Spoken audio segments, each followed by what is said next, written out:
Batman. The Batman 2004 is an influential and totally underrated Batman TV show, especially following directly after the new Batman Adventures in 1997, which was only gone for one season, if that.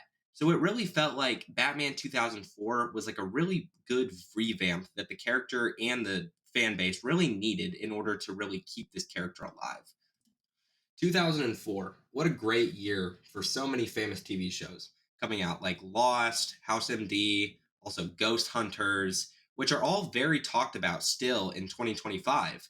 But the Batman really feels like it went under people's radar, and they really weren't aware of this show in its entirety and just how good it really was. I was gifted season one of The Batman on DVD in 2008, which had made me 7 years old. And really, when I got that DVD, it was the DVD that I watched the most out of any other DVD that I had in my collection. I had a little DVD player, kind of looked like a laptop type of thing, but I really had a small amount of DVDs to choose from. And pretty much every time, the Batman 2004 season one was my go to DVD. At this time, I was already a huge Batman fan. I had been watching the Batman animated series with my dad since I was very, very young. I had many Batman toys, I had many Batman action figures and all that kind of stuff. But really, getting this in 2008 really gave me the capacity at the age to really understand some of the themes and issues that were going on in the show. And it really kind of just elevated my interest and my love of the Batman series and the character in general.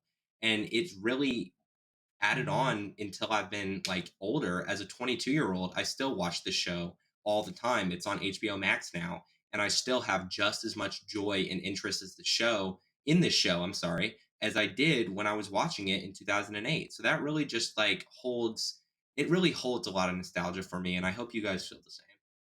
Watching Batman 2004 as a child and rewatching it as an adult on HBO Max, I genuinely believe that the design throughout this show is the most unique and clean Batman that we've seen out of any animated series. The 2004 Batman's look is much more chiseled and defined than before, and really sells the Batman's acrobatic capabilities.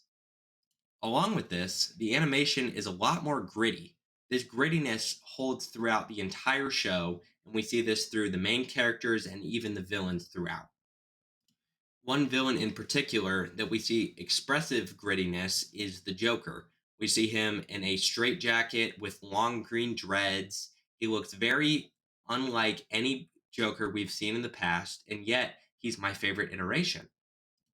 Also, the gadgets in this show, we've seen many times in many other Batman shows, but they come up as a lot more futuristic and unique than anything we've ever seen.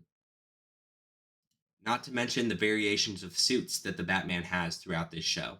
We see many different suits: tank suits, mech suits, freeze suits.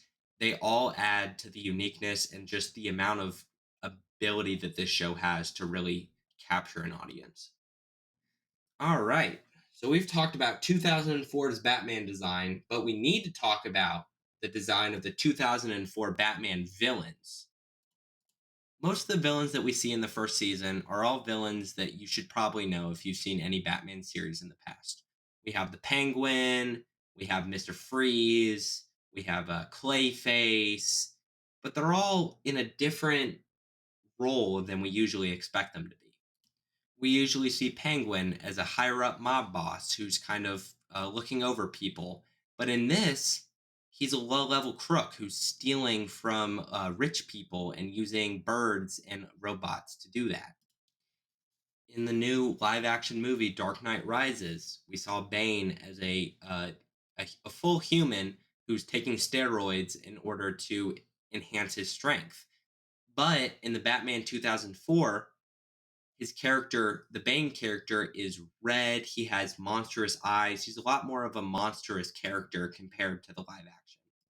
And not to mention, in the finale of the first season, the last two episodes, Clayface, who is Bruce Wayne's best friend, gets polluted by Joker's toxins and slowly turns into the Clayface. And it's the most heartbreaking episode ever because you see this friendship just disintegrate into like they just destroy each other and they have to fight each other, and Batman is freezing the Clayface and he's trying to hurt him. And the reality of the situation is that Clayface has zero control on what he's doing. And it is one of the most heartbreaking, throat wrenching episodes of any series that I've ever seen. And it really just makes it just such a perfect first season. It's just such a unique, such a ambiguous, it's so beautiful.